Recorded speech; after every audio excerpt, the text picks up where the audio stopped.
I'm a strong tree with branches for many birds.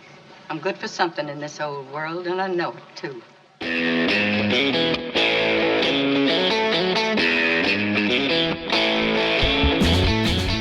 Hello and welcome once again to the Cine-Files, where this week we are continuing our exploration of Charles Laughton's The Night of the Hunter. My name is Steve Morris. I'm a filmmaker and directing instructor in Los Angeles, California.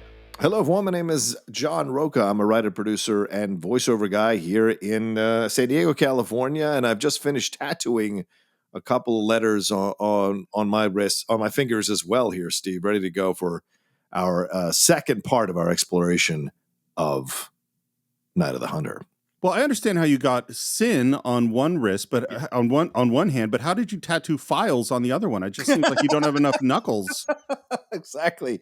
Well, I just combined the L and the E. I just made that easier. Yeah, it just makes it a lot easier. Well, I think it's real. I love the way you're supporting the show. It's a dedication, man. Yeah. Dedication. It hurts, but it was worth it. I am super excited to get back into this film, and you know, we don't always know quite where we're going to make the break between part one and part two, because it depends on how long we talk. And in this case, I think we did it perfectly, because where the movie goes from this point forward is so different and so upsetting, but also enters into this strange, terrifying fairy tale world as we go into part two.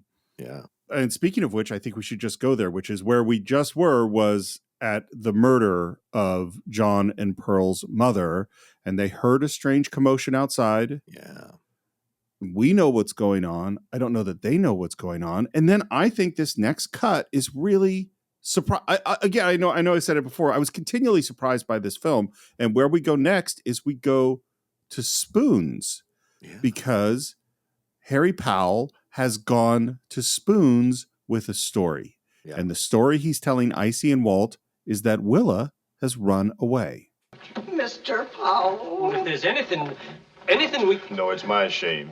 It's my crown of thorns. I must wear it bravely. What could have possessed that girl? Satan. I mean, it's funny to watch this film in 2023 because you see the shameless gaslighting that this guy is doing. And, you know, we're aware now more of con men and con people in the world. And it would have been fascinating to see people's reactions to this kind of character in the 1950s, right? Because obviously there were con men in a lot of films back then, but the style was much more overt, right? More like a sinister, and so to speak, and louder and bigger type of character.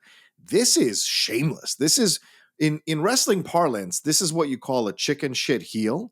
Which is legitimately, that's what it's called in pro wrestling. I just never heard it before. I like yeah. And it's a person who is constantly doing this dirty stuff in the back and running like a scared coward every time they get caught doing stuff, but they keep being a heel and escaping retribution until, of course, the face, which is the good guy or good wrestler, could be female as well, catches them and makes them pay for it eventually by the end of what they call a program, between two people. Right. So this is what he essentially is doing, this going and crying to these two people who he knows he can dupe because of their religious connection. He can dupe them into thinking this about her. And of course, also within the strong religious approach to things is this idea that women are weak, women are harlots, women are whores.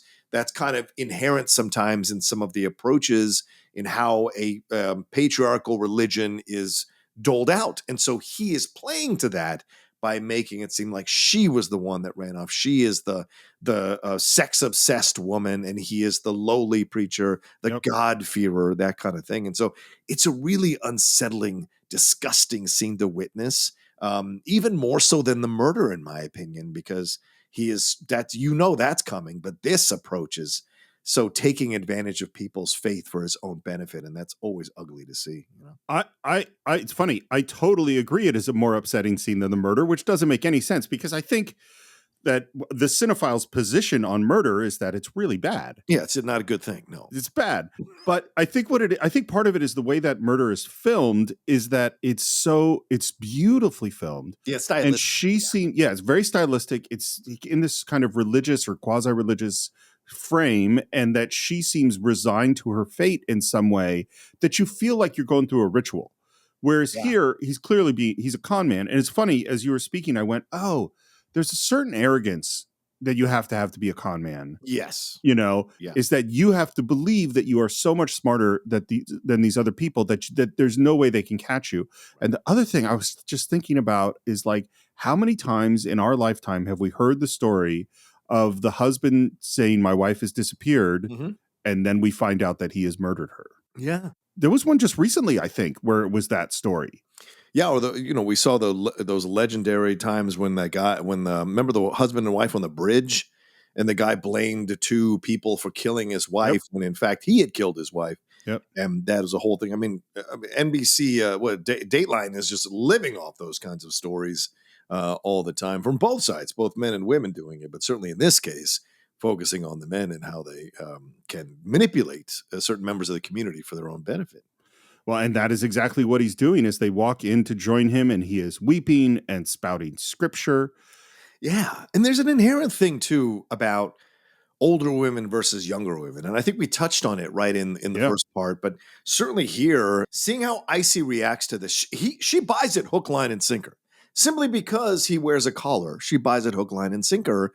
And it plays into her own feelings about a younger woman. And certainly we saw how she felt about her. So this is not a leap for her to make. This possibility is not something that is out of the realm of possibility for her. So she immediately jumps on it. But it also plays into what is sometimes there in a lot of these religious communities, a lot of religion. And I speak from my own, having grown up in religious communities for many, many decades, like this idea that there is a hatred sometimes, a bubbling hatred between older female members of the community and younger female members of the community. They try to really kind of turn these younger women into asexual women and try to make them ashamed of their sexuality, ashamed of their abilities, because they fear that these young women are coming to take their men. And look, it's not like men haven't slept with younger women in religious communities, so that happens. So it's not a unfounded fear. So all of this is, I think, bubbling to the surface as we're seeing these interactions between the Spoons there and Robert Mitchum's character. Well, and there's this whole other layer to this, because as we talked about in our first part, both you and I feel that Icy is sexually attracted to Powell. So Right. it's not, so there's this like whole thing, because the way he play, and this scene makes me wonder if Powell is aware of that attraction, because good point. The preacher, what his story is very interesting. Didn't you have no inkling? Yes, I did, from the very first night. First night? Our honeymoon. How's that? She turned me out of the bed. So the reality that we know, because we saw it, was that he refused sex with her. Right. But now he's spinning the story that she refused sex with him. Right. And I just go to, does he know that Icy is attracted to him, and that is why he spins the story this way?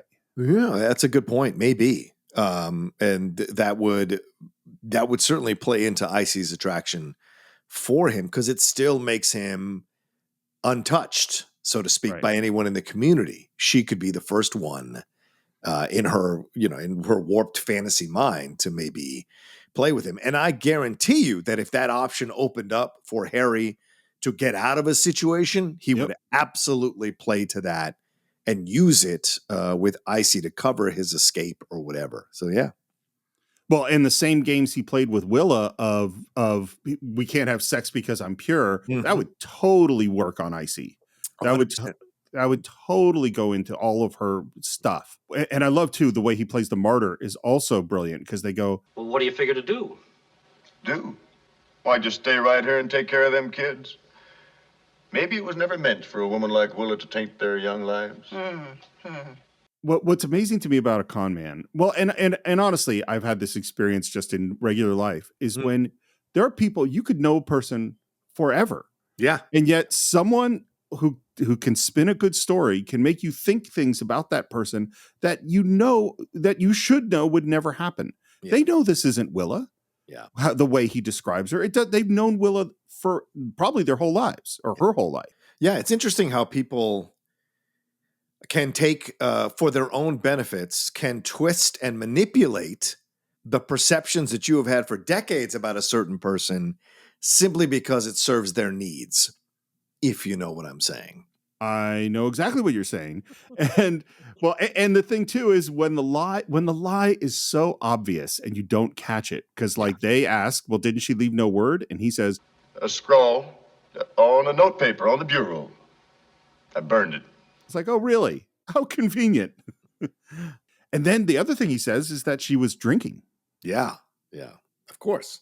Gotta turn her into a woman who is susceptible to all the levels of sin, drink and sex. I tried to save her, I know you did, Mr. Powell. Oh, I know how hard you but tried. the devil wins sometimes. Can't nobody say I didn't do my best to save her. Yeah, and it's another thing. Why does Icy believe it so much? I mean, beyond the attraction, she's clearly had some issues with Willa, some jealousy of Willa. There's something really deep-seated and disgusting here from her side as well, that she is so willing to believe the words of a stranger simply because he has a collar on his neck over a woman she's probably known for many years in the town. Maybe even grew up with her, maybe even taught her, raised her, fed her in the spoon scale. Who knows? But like, it's just mind-blowing how quickly she's willing to just buy all this stuff about Willa. Well, and Walt clearly doesn't quite believe all of this. Yeah, Walt's very aware this is crap because men, listen, let me tell you something. Men know when men are bullshitting. We always know when men are bullshitting. So always trust a man when he's at least give the man the benefit of the doubt. When he's telling you what another man is doing, listen to him at least a little bit because we always know. We know the patterns. We know the body language. We know the words that are used because sometimes we've done it. So it's just like those are the things when you're seeing Walt reacting to it. Walt knows that this guy is dirty. He senses it from the beginning because he knows. But he's also weak. Yes. Well, right. Yes. You know, he also doesn't. And I think I agree with you. I think he does know, but I think he, like you can have different levels of your thought process. Deep down, Walt knows. Oh, yeah. Right. I mean, I don't think he necessarily knows that Will is dead. I don't think he thinks that yet. But the surface of his mind, the top part of his mind is controlled by Icy. Yeah. Right. And, exactly. and so he goes with her. And do you think that's why they run an ice cream shop? Because her name is Icy and their last name is Spoon. Soft, melty ice cream. Sure. This idea of sweetness, but the sweetness is soft. It's easily changeable. You can put stuff on it to decorate the taste and hide it. These kinds of things. I wonder if that was a reason why they ran an ice cream shop. That one seems like you're reaching a little bit from my perspective. Yeah. But I like it, and I think we should go with it. 8 years later, we finally got to me reaching. Yep, that's it. That's too far. Ice cream metaphors. The next shot is astounding. It's under the water, and you kind of move past these reeds. Beautiful visual, man. And then you see this hair flowing, and then we move to Willa sitting in the old Model T, underwater, dead, her hair flowing in the current of the river. Yeah, two things occurred to me here, Steve. One, Creature of the Black Lagoon. Oh, yeah. And in the kind of way that it's filmed. And two, there is a purity here to her. Like she still has a peaceful look on her face. Yes. And I love that was what they went with, right? And I imagine that's Shelley. I don't know if they built a dummy that is in the shape size, but Shelley size rather. But it's so great. She just has a peace on her face, and the way she's flowing, and the white virginal dress, all of it makes it seem like she found her peace. She found her purity as a woman who was put upon by the men in her life. And I think there's something really great in that, even though she is, of course, underwater and dead, So I had the same reaction that you did. And I'm like, wow, that's, Shelley Winters in a tank. Like how did they do this? And but it is not. Oh. That is a mannequin. Oh. And the makeup artist from Citizen Kane built a mask to look like Shelley's face. And I found it like 100% convincing. I think it's amazing. Yeah. And then we see a very large hook. I don't know what fish you're fishing for with a hook that big come down and catch on the Model T, and the camera tilts up through the water to the bottom of the boat. And there is Uncle Bernie looking down. And while the shot underwater is amazing, the shot looking down from his perspective through the water is also amazing.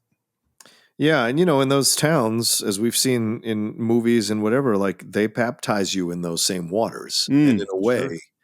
she is almost baptized into the afterlife in that way as well. And him looking at her, even the way he sees her from below, just the shock and terror on his face as well. Yeah. It's just like unsettling. And this is where this song starts to become really terrifying, because you just start hearing, Leaning, safe and secure from all alarm. and then we dissolve to, again, one fantastic shot after another. He's leaning on a tree, looking up at the house. And we see the kids through that little window into the cellar. And then we do a thing that is very much Orson Welles, and it is very much silent films, which is that we iris in on that cellar window. Mm-hmm. By the way, when they built this cellar, they built it kid size. And the reasoning is that when we get Harry Powell in the cellar, he's going to look like the giant, because this is the fairy tale. Now listen to me, Pearl. You and me is running off tonight. Why? If we stay here, something awful will happen to us. And Pearl's line is so sad. Won't Daddy Powell take care of us? Because she loves him. Yeah, one of the many women in the film who are duped, or females in the film who are duped by him and his charm and his lies.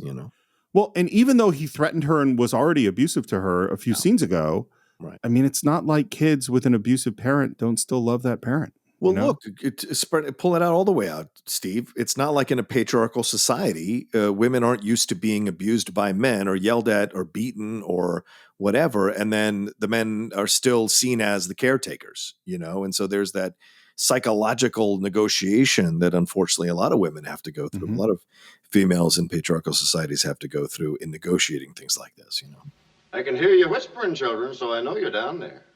I can feel myself getting awful mad. Fucking scary. So scary. I mean, when he's talking about himself, that is really scary. Yeah.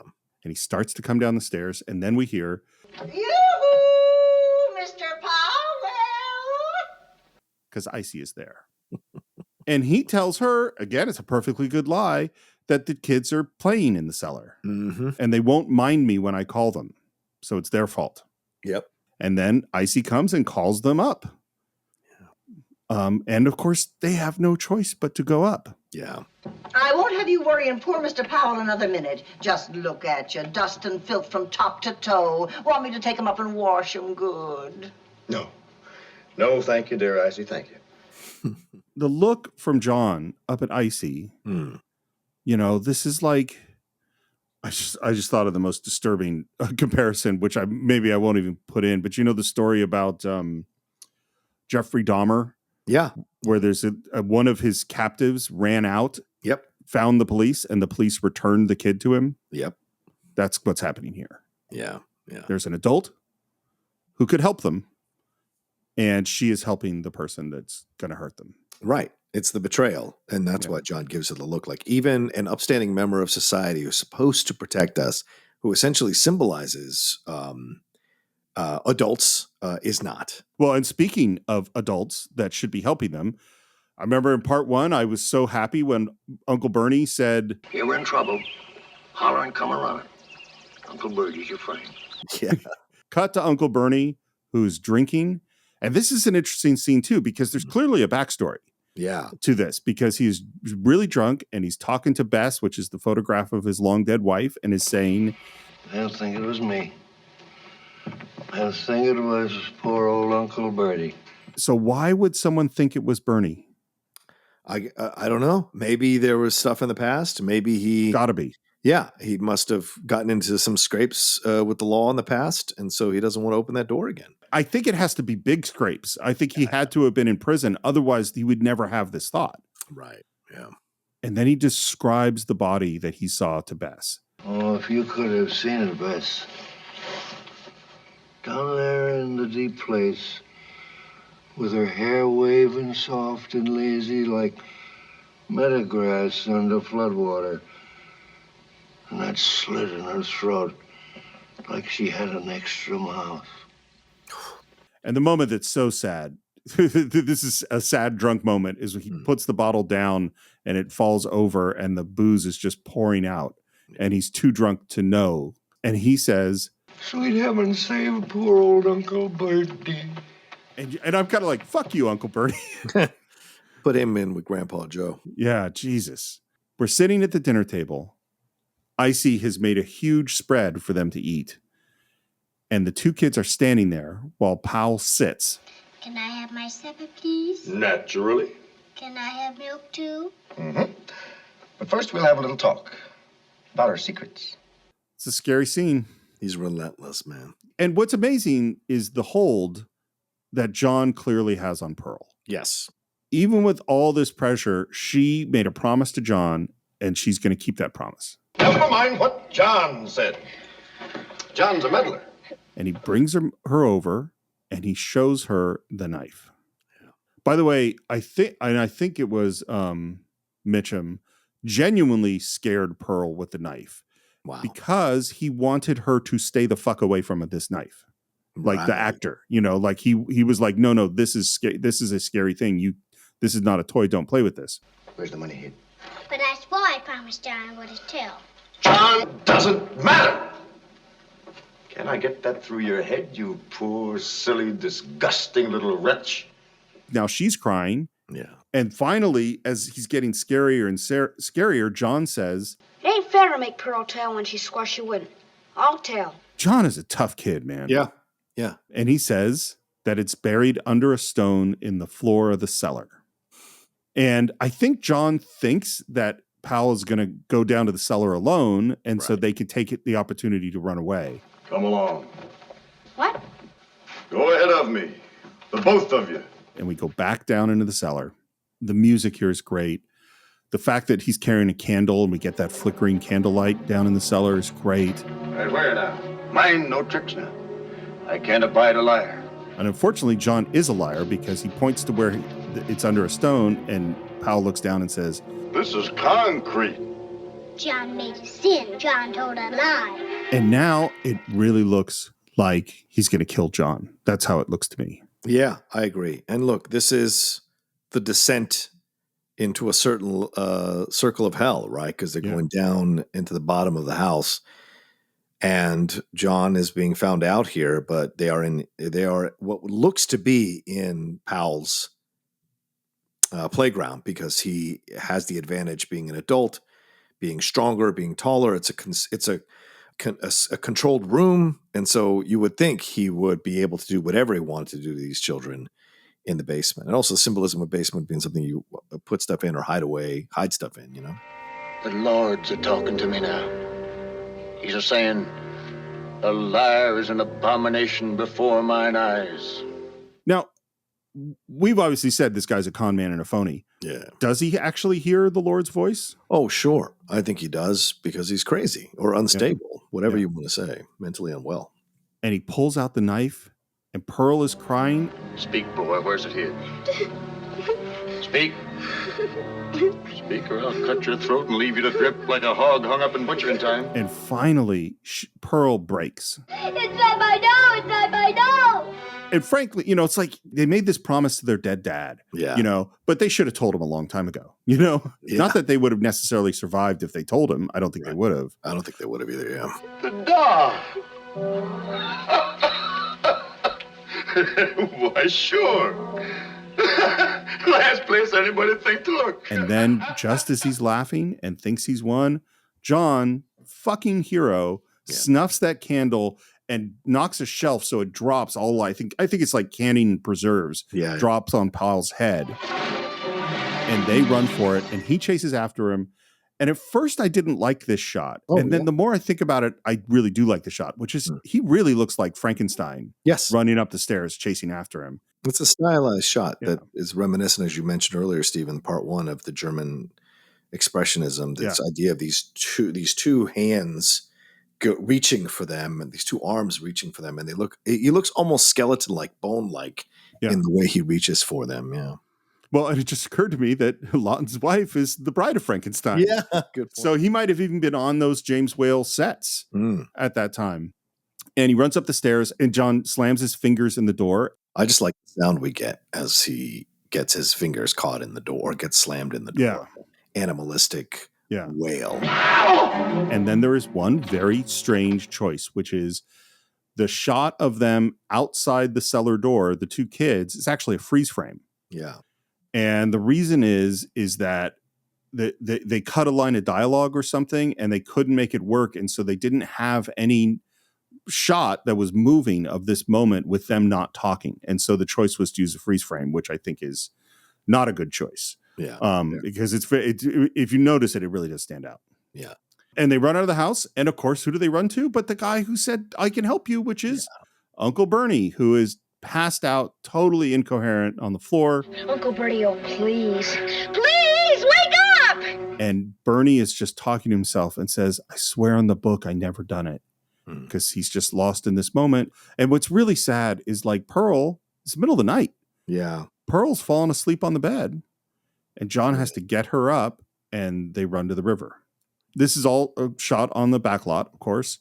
And it's just beautifully shot as they're running to the river to get to that skiff.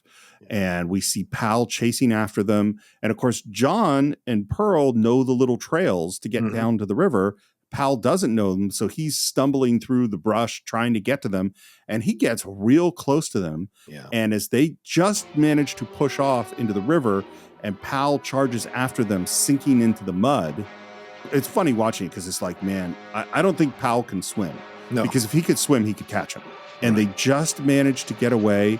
And then this Pal watches them, and this noise, this like animalistic noise, builds up out of him into this crazy scream.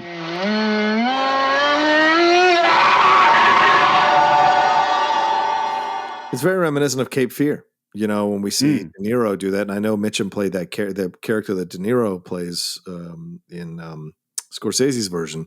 That's who Mitchum played in the original version. And I haven't seen the original version, so I don't know. I never have either. Yeah, I don't know if he does that animalistic wail like that, just like De Niro does when he's dying. But the connections were unmistakable for me to see that, to hear that. You know, it's interesting that Spike Lee copied or homaged some of Night and the Hunter and Do the Right Thing. And one of Spike Lee's professors at NYU is Martin Scorsese, who's doing the same thing. Yeah. You know, right around the same time, because Do the Right Thing is 88 and Cape Fear is like 92, maybe? Yeah. Something like that. They're not that far apart. And then we're out in the river, and now the movie takes on this whole other nature. Amazing shots going down the river, and Pearl starts singing. Once upon a time, there was a pretty fly. He had a pretty wife, this pretty fly. And I think I mentioned in part one that Pearl's claim to fame was she had just won a singing contest, the actress. But this is not actually her voice. This is an adult that dubbed it in. Oh, wow. And you can hear some of Pearl's actual voice in that documentary I mentioned where they have all the outtakes and the rushes. I wish they had kept Pearl's voice rather than the adult. There's a slight distance, and part of it's the way it's mixed. That it doesn't, it feels like, you know, dubbed in, you know. Yeah, but I also think it's supposed to feel, how can I say, dreamlike, right? Totally. Like it's something that's not necessarily happening in the real world. It's so distant and weird, and the normal constructs of reality don't necessarily apply. So that might have been the thinking in why they went that direction. Well, it definitely goes into a dreamlike world. That is totally true. And a lot of the shots you'll see in this section where you'll see them going by a frog or the branches, animals, owls, rabbits, you know, all that stuff. These are all composite shots. Right. So these are all shots, and I think they were actually shot in West Virginia by the 2nd Unit and then composited in together with the shots of them on the fake river in the backlot. Well, you could argue that this has, like, how can I say this? This has Greek or other mythological connections. This also could have religious connections. Absolutely. I mean, they're essentially taking their passage out of hell, right? And so, because the hell is that town, the hell that their father was arrested and then died and killed, the hell that their mother was killed, the hell that Powell is after them. Like that whole town was hell for both of those children. And so going through the things that they're going and the weird things that we experience on the river, all the way leading to them being saved by the old woman there, they're essentially taking this passage out of hell. Well, and I mean, like, what are the stories that we hear later on when we're with Mrs. Cooper is Moses being put in the basket in the river, Jesus and his family fleeing from Herod. Like this is, like this is what's so crazy about this movie and why it resonates so powerfully is I never had made a connection between these biblical stories of these children going through these things. Yeah. And children today that go through horrible things. Yeah. And I have contact with a family where there's a child who's going through really, really scary stuff. Yeah. And like, this isn't like crazy stories of the past. This isn't mythological stories. Right. This is real. Well, and you think too about Mother Goose, about Grimm's fairy tales, about those things is they're trying to teach children lessons about what life is. Yeah, about the harsh reality of life. Exactly. Like the idea that we go like, oh, it's a fairy tale. Oh, fairy tales are so nice. And maybe part of that is because today we don't tell quite the brutality of some of these stories. Well, Disney's to blame for that, isn't it? I mean, Disney really, for lack of a better term, Disney-fied these fairy tales because when you read the authentic fairy tales, which I remember doing as a teenager, I remember renting Grimm's fairy tales out of the library, because I was so curious to read the actual fairy tales, and they are brutal. And they don't pull any punches. They are R-rated. That book is definitely R-rated, yet it was available for children to rent for many, many years. And you're right, because at that time when those things were written, it is a much more harsher world. There's no fucking therapy and getting in touch with your inner child and media that helps you to kind of see the world in a joyous way. No, it's a much more harsher world, and religion is telling you that sin is something that you are born with, and it's inherent in you, and you're just prone to do evil things. So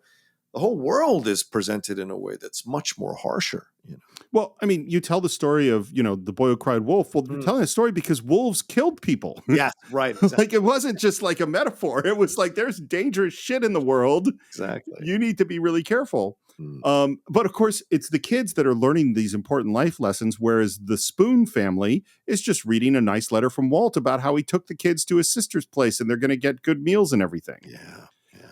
It's the end of the scene that I find chilling. And I didn't understand it when I first watched it because it took a second to make this connection. Because she asked Walt if he's relieved, and he says, I got to figuring maybe them gypsies busted in and done off with all three of them. You and your gypsies, they've been gone a week. Sure. But not before one of them knifed a farmer and stole his horse. And then you cut to a high angle of Powell riding the horse. The pale horse. Yeah. Yeah. And so what we figure out is that he used these, which we would call today Roma, is rather than gypsies. Right. He used these people that are generally thought of as disreputable, and there's a whole we can go into all of what's wrong about those ideas, but he used that to murder someone and steal a horse and have the Roma blamed for it. Right. And you said earlier, right, this idea of how we watch stuff like, see these stories that are happening nowadays with husbands lying about the death of their wives or vice versa. And like you said, or like I said, rather, the couple on the bridge, the guy blamed, I think, two black youths or two Latino youths because, of course, that's what you do, and nowadays, sadly, the last few decades, we've seen that be the excuse constantly and find out that it's not true, right? What was the woman who had herself fake kidnapped and she claimed it was two Latinos who kidnapped her and left, and then it was Nihilus. It was Nihilus that killed her, and it was Bunny in Big Lebowski. Oh yeah, Big Lebowski. She kidnapped herself, man. Fucking Nihilus, Donnie.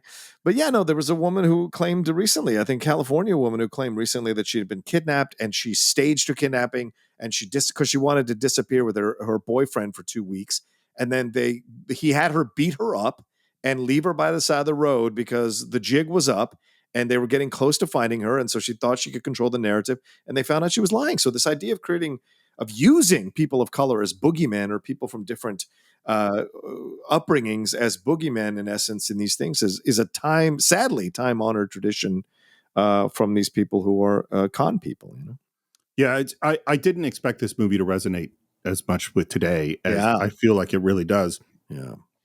The kids come up on shore and they run up to a woman in a house, and it's like right out of the Grapes of Wrath. Yeah. An obviously poor woman who can't help but feed the poor kids, and she gives them a potato and then sends them away. Right. Also right out of the Grapes of Wrath is that Powell needs some money and he gets some work as a peach picker. Yeah. And then he's around a fire and he is preaching. An ungrateful child is an abomination before the eyes of God.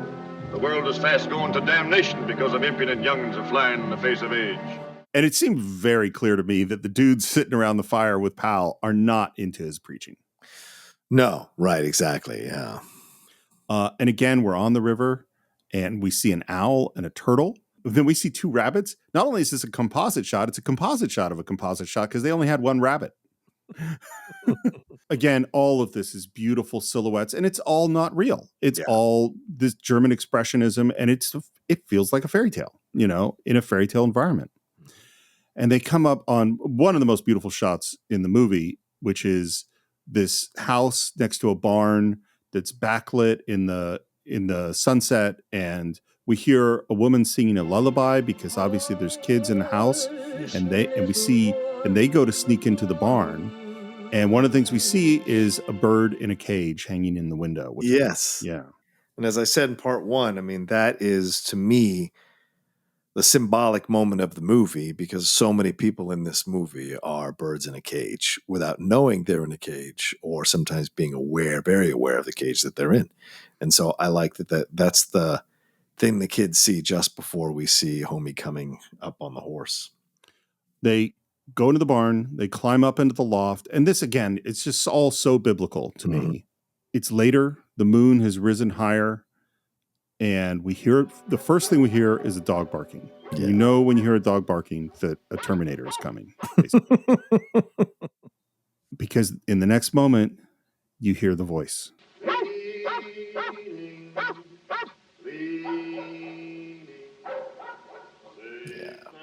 That song is so haunting, and he sings it so perfectly, and it is so damn scary. Yeah. And then, I said the shot of the house in the barn is one of the most beautiful in the movie.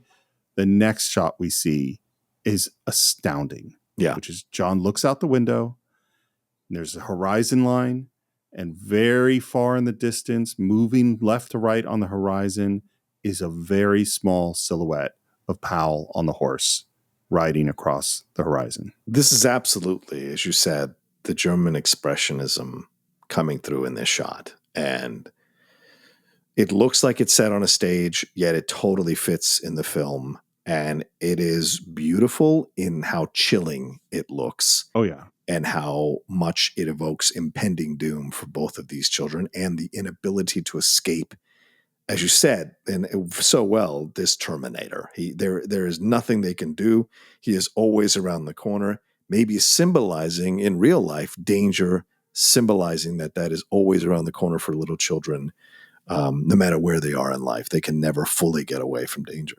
Yep, agreed. And so a couple things about the shot. You're absolutely right. It is shot on a stage. Part of what makes this movie look so amazing is that they had invented a newer high-speed black and white film, which allowed them to get these really blacks and these really big contrasts. And that is not Robert Mitchum on a horse. Wow. That is a little person on a pony. That makes sense. Yep. It's, and this is the trickery that you use to get this remarkable shot. Don't never sleep. And he wakes Pearl up and they climb down the ladder. Yeah. Now, I have to say, strategically, I think they should. It ends up great where they end up. But I think strategically, they should have stayed in the barn and let him pass. That would have been the smarter move. Oh, right. But they're kids, Yeah. No. Yeah. John's doing it. John's doing a good job. He's doing the best he can. Yeah. I agree with you. And again, we're going down the river. And then I found this really scary, which is they fall asleep in the boat and the boat hits the shore and stops. And so they're just asleep on the boat next to the shore, not moving. And I was like, oh shit, he's going to find them. He's going to catch them. I was really scared at this point. Yeah.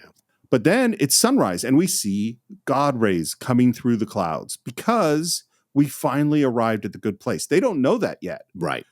But we hear... You two youngsters, get up here to me this instant. Get on up to my house. Mind me now. I'll get me a switch. And there is Lillian Gish. Yeah.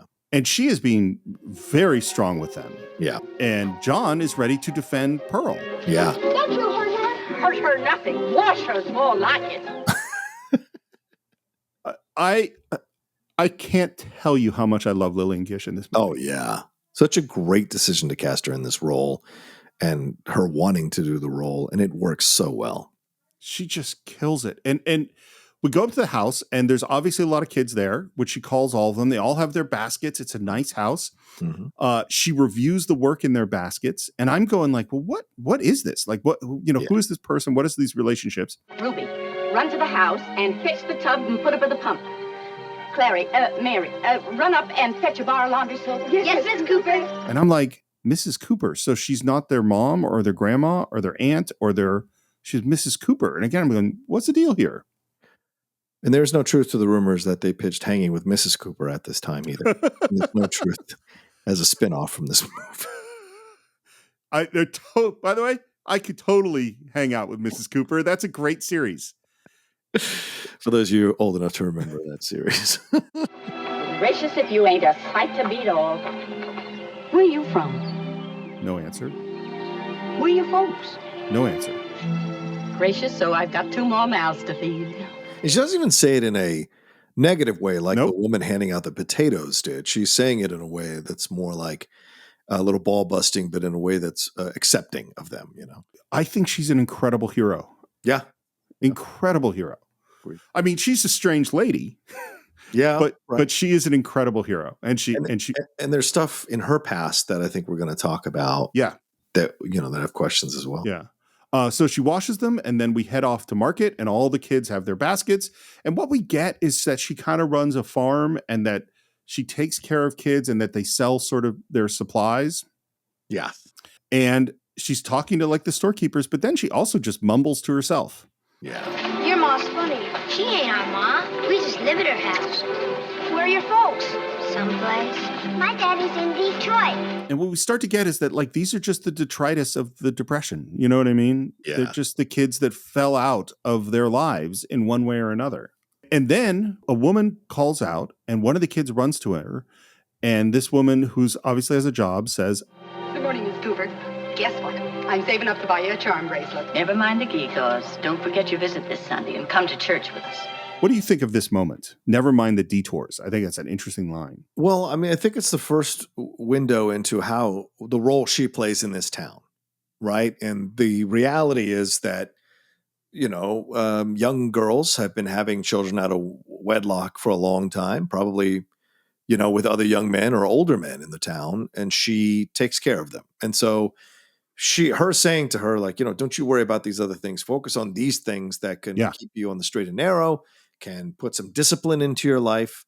And she's not trying to be like, make her I don't know how can I say, she's not trying to use religion to push her points of views. It's more a matter of like, this is a construct that's in this town. And if you adhere to the purity of the construct, that can give you some discipline in your life that you can use to lead a better life or create a better life for yourself. And that's essentially what she's doing. So this is where we start to see the difference between Mrs. Cooper and Powell and how they administer religion. One uses religion to get what they want. The other is administering religion to show a path out of darkness into the light with discipline and parameters that a lot of us need in our world.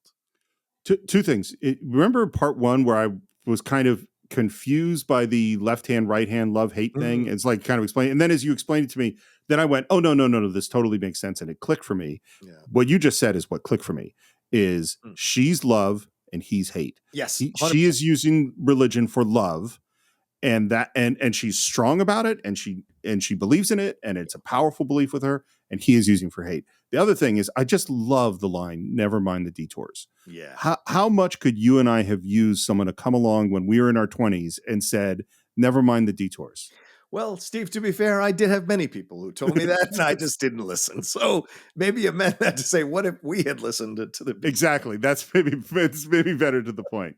But then you don't live life. I mean, kind of our experiences that we bring to this show are because we took some of those detours. So Yeah, well, and I said it, the John Lennon quote, which I never get quite right, but life is what happens when you're busy making other plans. I mean, that's exactly the lyric. Yeah. I mean, your detours and my detours are what gets us to the Cine-Files, you know. 100%. Yeah. And then she sees a woman very romantically in another man's arms, and she says, Look at there.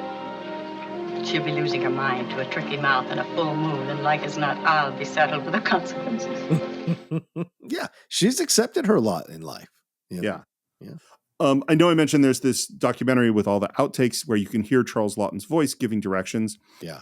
He gives her a direction. I don't remember what it was for this line, but watching Lillian Gish take directions, kind of amazing because he just gives her a clue. Like, and as a director, my feeling is giving a direction to an actor is a really delicate thing. Yeah. And you don't want to give them too much. You don't want to give them a line reading because that takes away their agency. And sometimes you're not 100% exactly clear on the thing you want. You know, you're not getting exactly what you want. You want to move in a different direction. And he gives her a clue. She instantly understands the thing that he wants, does the line a different way. And you're like, oh, there it is. It's really kind of amazing to watch. Yeah. And then one of her charges, Ruby, who is kind of the oldest of the young women or girls, is missing. Big Ruby's my bothersome girl. She can't get eggs without busting them, but she's got mother hands with a young'un, so what are you to say? And where is Ruby? And this is, I'm going to have to ask you what's actually going on here. Is she's with some boys. Yeah. And by the way, one of the boys, the main one is the actor playing John's older brother. Oh. And they say, whistling at her, How about tonight, Ruby? Yeah, the old lady's around. How about Thursday? What is Ruby doing with these boys? Oh, well, Ruby is a young girl, and she's experiencing interest in boys. And these two guys who are probably, who symbolize kind of these young predators in town, or young men who are interested in girls in town, are there waiting for her. And she knows where she's going. She knows exactly where to go to get this kind of attention and to indulge this interest, right? And those guys are always probably just standing there waiting for a young girl to show up so they can try to woo her into making out or into sex. And that's how it was. I mean, this idea that people have sometimes about the old days that everyone was so prim and fucking proper. No, it was, we've always been dirty as a species. We've always been after sex as a species that has existed since the dawn of fucking time. Go read the Bible.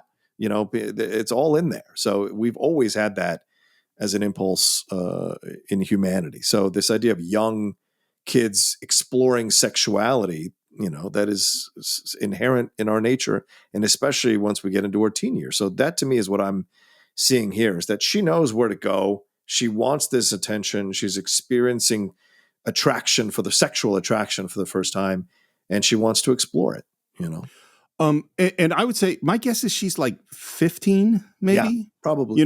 Like she's old enough to have those desires, and not old enough to really know, to understand consequences, to understand the dangerousness. And I would say about the guys, like Ruby is clearly, I think they're jerks. Yeah, but she's clearly making herself available to them in some way. And I don't know if Ruby's having sex with them, or I don't know what's happening exactly. Right. But stuff is happening. Yes. And when she reveals how many times, or not how many times, but that this has been a frequent thing. Yeah. I'm not saying that she's having sex with these guys, but she's certainly making out or indulging in some level of physical attraction. Which is, again, why it's crazy how much sex is in this movie, how much it's discussed between Icy's thing, between Powell refusing sex with her, then saying that Willow refused sex with him. And now we have really young people, like, I don't know. I don't think that Ruby is 17. I think she could be 14, like that we're implying that there are sexual things going on. Yeah. And they're even more so when we get to when Powell shows up. There's this moment, by the way, back at the store where one of the people tries to touch Pearl's doll. Yes. And this is what it's the old man. It's the old man. Yeah. Which is a perfectly, grown up thing to do. Like, oh, look at your cute doll. But what good movies do is good movies make you hyper aware of all sorts of little details. Yes. And then they asked Miss Cooper, and I know this is what you were alluding to before. How's your own boy, Miss Cooper? Haven't heard from Ralph since last Christmas. Don't matter, though. I've got a new crop. What do you think the deal is? I mean, clearly something happened there. And we do find out from her later that she might not have been the best mother to her own son. And so, in a way, she's trying to atone for that with what she's doing with all of the kids in the town and all the unwanted kids or the kids that can't be supported by their biological parents. She is there to take care of those kids and try to raise them right as best as she can. So, in a way, atoning for what ever happened with her and her son. Maybe her son just wanted independence and took off. Maybe she was a bit harder with religion, putting it on him. And so she learned that going the POW route wasn't the best route in terms of administering religion. So she's much more about love rather than hate. Yeah, I genuinely don't know, but something happened. And I don't know, like, maybe the son got someone pregnant, since that seems to be such a theme. Yeah. Like, maybe it's, as you say, that she was harsher on him, or maybe, I don't know. I mean, I really don't know. This next moment, she gets this faraway look, and I'm just going to say, I think 95% of actors could not pull off what she pulls off in this moment. Yeah. Which is, she has a faraway look in her eye, and she says, I'm a strong tree with branches for many birds. I'm good for something in this old world, and I know it, too. There's a power in that, man. And, so many of us have trouble accepting who we are or accepting when life shows us what we're supposed to be, and it may not be what we want it to be.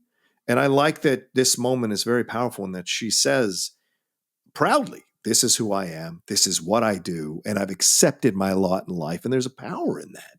Yeah. And I kind of appreciate that moment. And I love that you highlighted that not a lot of actors could pull that off as believably and as deeply truthfully as she does. Well, and I would even say that it's not that I would say this is bad writing. I don't mean that. But if my student came to me with a moment where an actor, unprompted, a character just said, this is who I am, and described themselves, I would go, maybe there's another way we could get this out, that's not so right up front. People don't generally go, I am this. Right. That's not how people usually talk. And yet the moment is so profound because she's so awesome, Yes, 100%. And then we're back at her house, and she is telling the story, which I mentioned before, of Moses in the bulrushes in the basket. Yeah. And who do you reckon was in it? Pearl and John. Because that's what just happened. Right. What's interesting, too, is the movie starts with her reading Bible stories to the children with her head sort of floating in space. Yeah. And now we're connecting that to what she actually does. Mm-hmm. Sends all the kids off to bed, and then says, John, go get me an apple. And it's like he wants to be able to trust her. Right. Right. Of course, he's damaged. Why would he immediately trust her? Yeah. He's trepidatious, for sure. And he goes to get the apples, and she said, which is going to become symbolic later on. John, where are your folks? Dead. Dead. Where are you from? Upriver. I didn't figure you'd rode that skiff all the way up from Parkersburg. Which is a plant, because it's going to come back. The upriver, downriver thing's going to come. Right. And then very gently, because you can feel that window of trust opening, he reaches out and touches her hands. Yeah. And she, because she's so smart, she's so intuitive in her way, doesn't do anything about it. She kind of lets it be there. Yeah. It's like he's a scared kitten, and the slightest wrong move is going to send him scurrying away. Yeah, and something occurs to me as you talk about this moment, Steve, and maybe, I'm off base, but you see a patriarchal society versus a matriarchal society, right? And you see Powell essentially administering the patriarchal society and what it can do. And you see how Icy submits herself to a patriarchal society. We see how Icy's husband gives in to the patriarchal society because he's a weaker man. And so that's what we see, the power, the abuse the selfishness, the greed, the criminal aspects of a patriarchal society. And we see her, Miss Cooper, symbolizing the matriarchal society, which is understanding, loving, tender, slow, and has the best interests of the children in mind. And so there's the difference. And certainly John and Pearl have probably never had the best of either side of their parents. And so John instinctively senses strength in her. And so when he puts her hands on her, it's a way of slowly moving towards a strong parental figure. And the way she administers that, I think, is what wins him over eventually, You know what occurs to me is there are only two adults in this movie that truly act out of love, and that's Miss Cooper and Dad. But Dad's way of acting out love is by committing a crime and stealing money and killing two people. Right. And then making his kids swear to this thing that, I mean, Dad doesn't know that the swearing to this thing is going to be as torturous as it's going to be, but it is.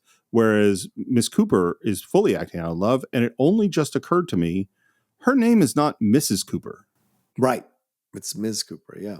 So was she married when she had her son? Right. Good question.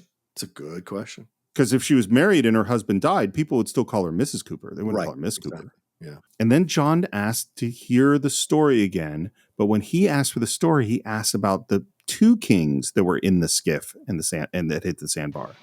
Kings? Well, there was only one king, honey. Hey, man, you said there was two. And there's this moment where, and again, I just love her character so much, where she processes that. And what I think is happening is that she realizes that the story connected to John and Pearl and them in the skiff. And so she reinvents the story to follow that. She says, well, shoot now. Maybe there was. Yes, come to think of it, there was two. And then John takes a bite of that apple. Which is, of course, biblical, too, because the apple is knowledge in the Bible. We're in I will call the bad part of town, where we see neon lights. And by the way, the music is like a jazzed up version of the waltz that was created for Willa's character. Yeah. Oh, good point. Yeah. And again, it isn't a realistic bad neighborhood. It is a stylized bad neighborhood because, again, this is all a fairy tale, Yeah. Yeah. So this is like Pinocchio going to the land where they're all going to turn into donkeys, Yeah. Like it's that kind of a space. Must be thirsty. Here comes Ruby. And one of the guys is like walking up to her because obviously they've done this before. And who steps in between them but Harry Powell? Why, you're Ruby, ain't you, my child? Can I have this? Surely. I'd like to talk to you, my dear. Will you buy me an ice cream? Of course. So Ruby has done this before on some ways. Yes. Exchanging gifts for, I think, some kinds of, she knows there's some kind of sexual favors. Right. Down the line. Possibly, yeah. Watch out, preacher. Why, preacher? Shut your dirty mouths. So we're in the ice cream parlor. She's eating ice cream. He is not eating anything. And she says, ain't I pretty? Why, you're the prettiest thing I ever seen in all my wandering. Ain't nobody ever told you that, Ruby? No one ever did. Why? I mean, it's a dumb question, but I'm going to just say it anyway. I need to know what there's something you're struggling with. What is going on for you with her? If she's having, I don't know, if she is having sex, which is possible. Yeah. I mean, it's not exactly prostitution, but she's like, you buy me ice cream or you buy me a magazine and I will do stuff for you. Well, again, it's a fucked up situation. It's a patriarchal society, a young girl. Yeah. Right? It's a patriarchal society. She has no money of her own. She has no trade or skills of her own yet. But she has learned to use her sexuality because men find worth in that. And so because she's not emotionally intelligent or intelligent about the world, to her young mind, she understands I can trade this for this. And I can trade this for the fleeting feeling of attention, right? Because clearly she was an abused child or a forgotten child or a child that is, her mom's not around her. So she's been pawned off to be raised by someone else. So there's a sense of abandonment, the loss of self-worth. And so for her, she turns to the only currency she has, which is her sexuality.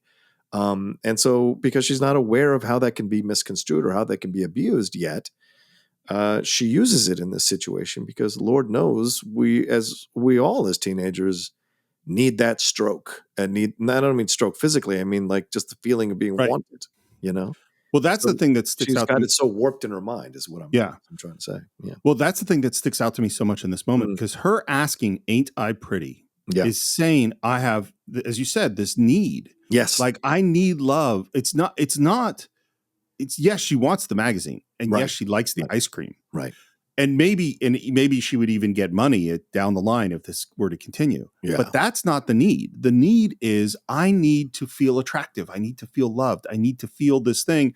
And she doesn't understand what else is happening around this, you know? Right. And how dangerous. Now, I don't know that those young guys are quote unquote predators, but if this were to continue, this would not go well for her, you know? Yeah. No, of course not. But Pal is interested in the two new ones at the place. And he says, what's their names? And she says, Pearl and John. And then he says, is there a doll? And I love this line because it's a great line. Only they don't never let me play with it. Yeah. And you know, he's an older man. So in a way, much older, of course. Yes, of course. And in a way, he symbolizes, you know, the father energy that she has not had in her life either. And so there's a lot of things that get confused with that, you know. Well, I mean, it's, you know, Pearl calls him Daddy Pal. Yeah. Like, you know, these are people that need love and they don't know that he's a horrible, awful serial killer. Yeah. Back at the house, Miss Cooper sees the magazine, doesn't know how she had the money to get it. And she says, and Ruby's afraid to say anything, but finally admits. This man at the drugstore, he gave me... The drugstore? Miss Cooper, I never been to sewing lessons all them times. What you been up to, Ruby? I've been out with men. Men, plural. Yes. Yeah. And Miss Cooper isn't angry. Right. You were looking for love, Ruby, in the only foolish way you knew how. I can't tell you the reaction I had. Well, I guess I'm going to try. The reaction I had. Right. If you didn't, we don't have a show. Yeah, it's a good point. The reaction I had at this scene further affirmed for me why we do this show, why I constantly tell people how important it is to go back and watch the classic films. Because this is such a progressive moment of understanding. We live in such a judgmental world. And look, I contribute to the judgment too. I mean, if you follow me on Twitter or social media, you know I can be quite judgmental of certain things. So I get it, right? But here is a woman in a 1950s film giving you what is a psychologically progressive analysis of a young woman's pursuit of sex at this time. Whereas in another film, it would be an older woman chastised. If this is Icy Spoon, Icy is absolutely chastising her for using the sexuality and calling it anti-religious, anti-God. Ms. Cooper is a much more understanding soul who uses her life experiences as knowledge to pass on to people, but also as a means to understand them and accept them and explain to them the reasons why they're doing the things they're doing. It's Psychology 101, but in the 1950s, how many of these films were doling out Psychology 101 stuff? So when you talk about how, these are new things, these are groundbreaking things in modern movies, when you go back and watch these same things happening in the 1950s, they weren't groundbreaking. You just don't have the knowledge of these older films because you're not willing to go back and watch them because you claim they're dated. And so it's just, to me, so frustrating. And this is coming to me very powerfully, passionately for me in my life over the last few months, as I've seen what's happening with TCM, as I've seen more and more of these younger influencers or critics coming up who have not watched one of these classic films and claim to think they know what they're talking about when they talk about film. It's frustrating to me. And so this moment struck me even more powerfully this time around because you see her very clearly accept her and understand her. And that's not something we always see in film. And I thought it was fantastic to witness, you know. Well, and you mentioned Icy. I want to just add to that because I agree with that. She would have just condemned her and, insulted her and said she was a sinner or whatever. Yeah. And this is Icy, who you and I both believe is a very sexually frustrated woman. I think Yes. she's a lot closer to Ruby as someone who needs the reason that Icy became who became because she didn't get the love that she needed, And this next moment, again, Lillian is amazing because these are just straight up lines that she manages to say in a perfectly straight up way. She says, "We all need love, Ruby. I lost the love of my son. I found it with you all." Yeah, that's strong. Yeah. And again, this to your point about the progressiveness and modernness of this movie, she says, "You're going to grow up to be a strong, fine woman, and I'm going to see to it that you do."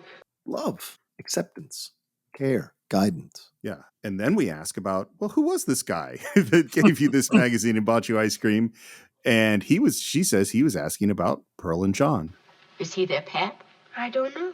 And I think that's the first little seed of suspicion that's going to save the day, which is Lillian Gish, Miss Cooper, unlike Icy and everyone else we've met, is not actually trusting of and will not buy into this stuff, because the next day, while Ruby is out gathering some eggs, who rides up but Harry Powell? Yeah. By the way, this is most of this shot where it's Powell, Lillian Gish up on the porch and Powell's talking to them from down in the yard, is the stuff on Robert Mitchum is a pickup. Because, and I'm not quite sure what went wrong in the first version, but not only is a pickup, Robert Mitchum was on another movie at the point that they shot this. He's working on another movie. They managed to call him in for one day. They can't get the location out on the back lot. So this is actually shot on a stage made to look like the back lot. And apparently, Robert Mitchum was out partying a bit the night before, so he was very hungover when he was shooting this stuff. I just want to know if they digitally removed his mustache from the film. Yes, of course they did. He tries to lay out his same old bullshit. Oh, dear madam, if you was to know what a crown of thorns I've borne in my search for them stray chicks. Ruby, go fetch them kids. Now, do you think that she believes him at this moment? I think she is giving him the benefit of the doubt. Yeah, that's what I think too. Yeah. But again, each thing he does makes that doubt get bigger. Yes. Because then he says, "Oh, madam, I see you're looking at my hands." And he goes right into his spiel. And he starts to do it, and she just interrupts him. I think she's had fake preachers around before. I don't think she trucks with fake preachers, is the word that I would use. It was with this left hand that old brother Cain struck the blow that laid his brother low. Them kids is yours? My own flesh and blood. And then he tells another story about Mom. This time, Mom ran off with a drummer at a prayer meeting. Where's she at? Down the river somewhere, Parkersburg, maybe Cincinnati. One of them Sodoms of the Ohio River. When John told her that they came from upriver, she went, "Oh, well, I didn't think that you rowed that skiff up from Parkersburg." Because it wouldn't make sense for them to row a boat upriver. That would be impossible for little kids. And so now she asks if the kids went with Mom when she ran away. Oh, heaven only knows what unholy sights and sounds them innocent little babes has heard in the dens of perdition where she dragged them. And now the doubt is full. Right funny, ain't it? How they rode all the way upriver in a 10-foot John boat. And you could see him go, uh-oh. Yeah. And now the kids come out. And you see when the kids come out that the first thing that he notices is Pearl's got the doll. And there's little John. What's wrong, John? Come to me, boy. What's wrong, John? Didn't you hear me, boy? John, when your dad says come, you should mind him. And in the strongest, clearest way, he says, "He ain't my dad." Yeah. Bang. And she knew it. I think she already knew it, because the next thing she says is, "No, and he ain't no preacher neither." She gets up to go inside. John grabs the doll and Pearl, and they run to hide under the deck. And Powell goes right after them and draws his knife. Yeah. And is heading under the deck. And what do we hear but the cock of a gun? Just march yourself yonder to your horse, mister. And he says, "All right. But you haven't heard the last of Harry Powell yet. The Lord God Jehovah will guide my hand in vengeance. I'll be back when it's dark." It's all weak-ass protestation. Yeah. because she's essentially emasculated him with the rifle, which of course could stand for a penis or whatever, but she's using it against him with his little knife. Yeah. Well, no adult has seen through his bullshit in this entire. No, that's not true. I shouldn't say that. The judge at the beginning saw through his bullshit, and yeah, and Dad did too. Well, and I would argue what you see here in the movie, right? Dad saw, of course, Dad's street smart, so he understood. But you've got a judge, and you've got this woman who's been through the wars of life. So the people who have education or people who've have some level of intelligence can see through his bullshit, right? And whereas he's always trying to preach to people who are either already willing to submit to a religious point of view, or like he was trying to preach with the peach pickers, trying to preach to poor people who are not that intelligent or for whatever reasons, and trying to manipulate them with his stuff, It is night. It is the night of the hunter. It is the night of the hunter. And he is inside their yard singing. Leaning.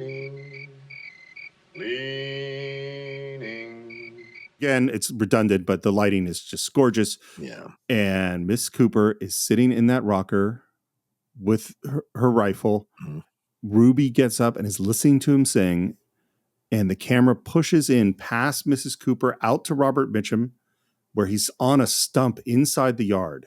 Mm-hmm. And the expression of strength on Lillian Gish's face, of just total determination, is amazing. And then what happens next is one of the most remarkable moments of any movie I've ever seen.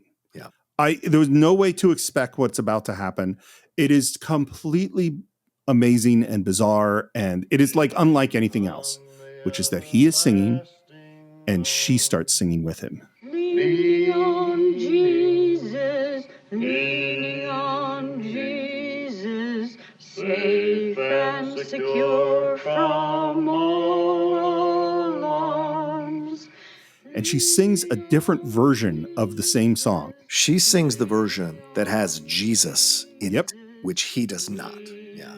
She is New Testament, again, which is love. He is Old Testament, which you could argue is God hating his creations in the way he administers some of his justice, like killing them all, or almost all of them except for Noah and his family, when he does that in the Bible. Sodom and Gomorrah, smiting of the firstborn. Yes. We got a lot of, agreed. Yeah.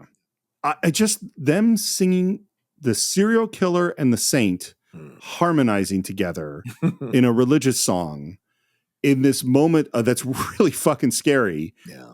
I don't know what it evokes so much emotion in me and so much of just, as obviously I've said many times, I'm an atheist, but the strength of her religious faith in that moment to join in that song is just super profound. Yeah. And then I'm not entirely sure what has happened in this moment, because Ruby comes up with a candle, and because there's a shade and the way the lighting is, you can see through the shade because the moon is very bright outside to Powell. But because she comes with the candle, the shade becomes opaque, which means that, and we all know this from, if you're in the lighted room, people on the outside can see you. Yeah. Where, and so suddenly they become more visible to him. But then what she says, so that moment is just scary. Mm-hmm. And what she says, though, is, "Shame on you, Ruby. Running around the house after that mad dog of a man." Did Ruby go out and talk to him or do something with him? No, but I think she's of two minds, Ruby is. And so maybe she is wandering around in certain areas of the house so she can be seen by him. Yeah, I think, because I don't think, look, Ruby's not that smart, Well, she's young, but she does not get what the fuck is going on here, or who this person is, obviously. Right. And then Miss Cooper tells Ruby to get the kids up out of bed and bring them all down there, and then looks out the window and we see an owl kill a rabbit. Miss Cooper says, "It's a hard world for little things." It's a little bit later. The kids are all lined up in front of a brick wall, and Miss Cooper is pacing back and forth, standing guard. Yeah. And I think in this moment, she realizes the kids are scared. Yeah. And so what she does isn't just, it's not just enough for me to protect them with my weapon. I have to reassure them and even connect this moment religiously because she starts doing what we've seen her do many times, which is she tells a story. And this time it is the story of King Herod. So that cruel old King Herod figured if he was to kill all the babies in the land, he'd be sure and get little Jesus. Why do you think she picked this story? It's a good question. I don't know. Actually, I can't come up with something mentally in my head right now. For me, it became very clear. Powell is King Herod coming to kill the children. You know, because again, it's this direct connection between a biblical story, which sounds crazy, an adult killing a whole bunch of children to find one kid. Yeah. To their situation. Right. Because Herod was driven to do this because he had been told that Jesus would come and take his power from him. And so John, I guess, symbolizes that. Not so much Pearl, but John certainly symbolizes as someone who has always seen through Powell's bullshit and in essence would replace him as a power in the world, And so, as you said, Powell is Herod in this, and John, in a loose way, could symbolize baby Jesus. Well, I hadn't connected it the way you just did, but I think you're 100% right. And that the thing is that the way they're talking about this in this version of the story is told by Miss Cooper is these are two kings. Yeah, right. And there aren't room for two kings. Right. Well, when Dad made John swear, he essentially crowned him. He said, "You are the man of the house now. You're the man of the house." Yeah, exactly. Yeah. And then what Powell came in and did was supplant him by being the man of the house. Mm-hmm. And so there are, in effect, two kings. Yeah, right. One has to go. Yeah. So one has to go. And what's interesting too is she asked, like, "What do you know what Jesus's mom and pa did?" And John conflates this story with the story of Moses and says, "Oh, that's when they put him in the river." Oh, no, that wasn't the same story at all. That was little King Moses. But just the same, it did seem like it was a plague time for little ones.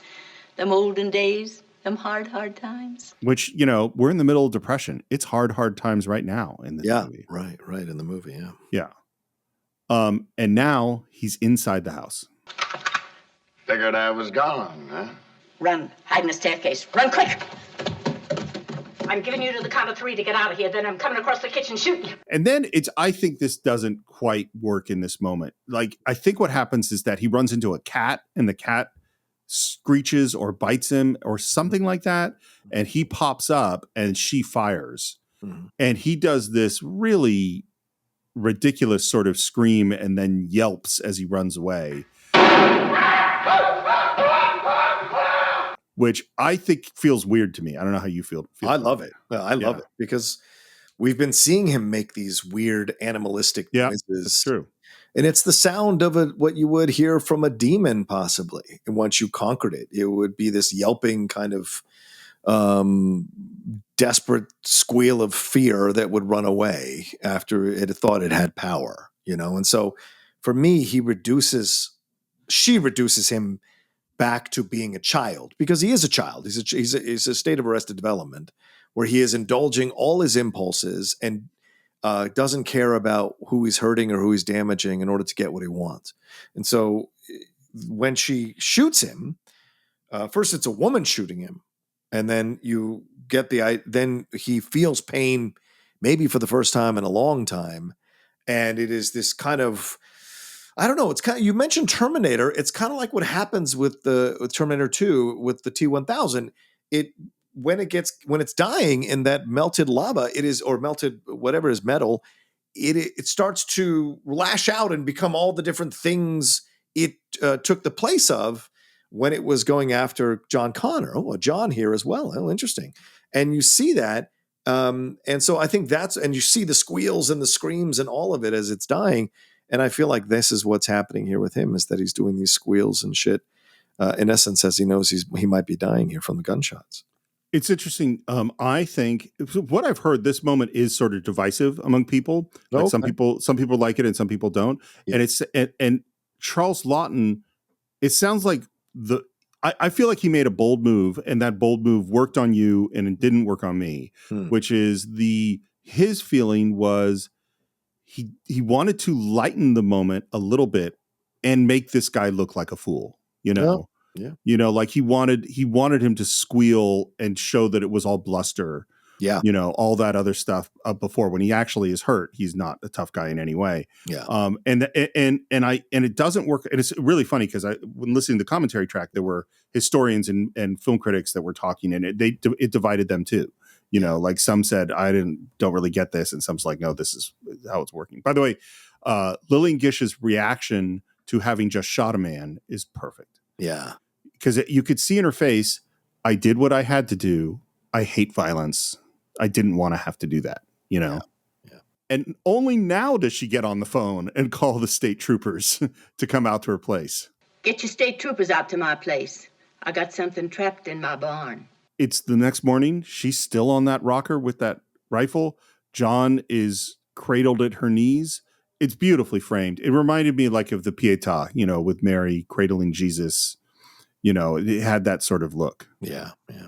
And again, we see the car's POV as the state troopers are coming up. Why didn't you call us before now? Didn't want your dirty shoes tracking up my clean floors. And they say, Harry Powell, you're under arrest for the murder of Willa Hopper. So finally, someone has figured this out. Yeah. And then we get, and it is so bizarre, a completely parallel scene to the beginning of the film when John's father was arrested. Yeah. Cops are coming up. John, as you could see John watching and getting scared, and then he does the identical gesture to his chest that he did before. And then in exactly like the beginning, Don't. and they tackle Powell and they're handcuffing on the ground, and John runs up. And again, this moment was totally unexpected to me. Yeah. And it is so powerful as he runs up with the doll and he starts hitting him with the doll, and the money is flying out. Yeah. And he yells, Here, John. Dad, take it back. I don't want it, Dad. It's too much here. he calls him dad in that moment. What's your reaction in this? This is a child not wanting to grow up. This is not in a negative way. This is a child who has had the adult world thrust upon him earlier than he needed to. And he's saying to someone who is essentially symbolizing his father in that moment, because he's not talking to Powell. Powell has become his father in that moment because of the trauma that he experienced watching his father being handcuffed and beaten down by the cops in that moment is now unlocked because the threat is over from John Powell. And so he now conflates the two as a young child might, and sees that moment and sees the repetitive nature of that moment and realizes the last connection to his father is now being taken away, other than Pearl, obviously. But also the money and all of this, the money symbolizes the responsibilities of an adult. And that's what he's saying. Take it all back. I don't want it anymore. Take it. Here, do it. Do what you want with it. You know, when Powell is finally locked up, it's safe for him to do it in that moment. But it's just unleashing all this stuff that he's been holding on to as a young child through this whole ordeal, you know. And I think that's what I see when he's having this moment. And it also scares me, which is something we I don't know if we're going to talk about this, that this could also mean that John will become just like Powell and just like his dad. And I don't know. And so, but in that moment, there's a lot going on for him emotionally, the trauma. I hadn't thought about that last thing that you just said. And my reaction to it is, I would say that from what we know about real humans in the real world, that is a possibility. Yeah. I think in the fairy tale of the movie, that's not a possibility. Right. You know what I mean? Yeah. But like, I think this moment I found so moving. And part of, people go, well, why did you stay with the abuser? You know, why didn't you say something? Why didn't you do other things? And John has done the other things. He didn't stay with the abuser. He fought back. He did what was necessary. But kids need love, and they need authority figures, and they need these adults in their life. And if you don't have one that's loving, you can't help but turn to the one that's not. Yeah. And so I think he managed to not do that through the whole film. But that didn't mean he didn't need it. And what you said is exactly how I feel, of like, he is talking to he has associated this person with dad because, but he is talking to his actual father, who in trying to do something good for his family, really did something absolutely horrible to his son. Right. Yes. 100%. Yeah. Like saying, yeah, swear and protect this money and don't tell your mom, even if nothing else had happened. Yeah, and I think this film is a how can I say this? We've been seeing recently a lot of people saying, what's wrong with men? What is wrong with our gender, right? And certainly exploration of yourself is important in our world, and the responsibilities that we carry as men in our world. And especially because the world is a patriarchal world. It really is. Are women making more and more inroads? Yes, absolutely. And more power to them.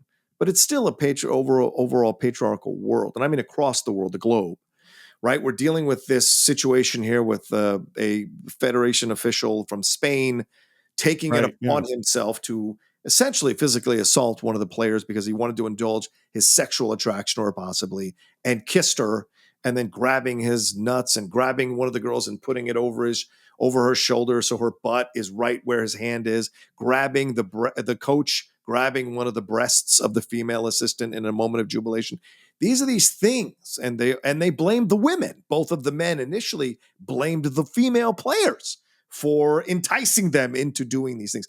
These are age-old complaints of men who are not willing to look at their own foibles and their own proclivities to indulge their sexual appetites or their desires, right? I think there's a little bit of Powell in a lot of men, or a lot of Powell in a lot of men, unfortunately. And so I think this film, and I don't want to rush my final thoughts, Steve, but I think this film is a warning to men, a lesson to men, maybe a lesson to men like, guys, we have a responsibility in this world.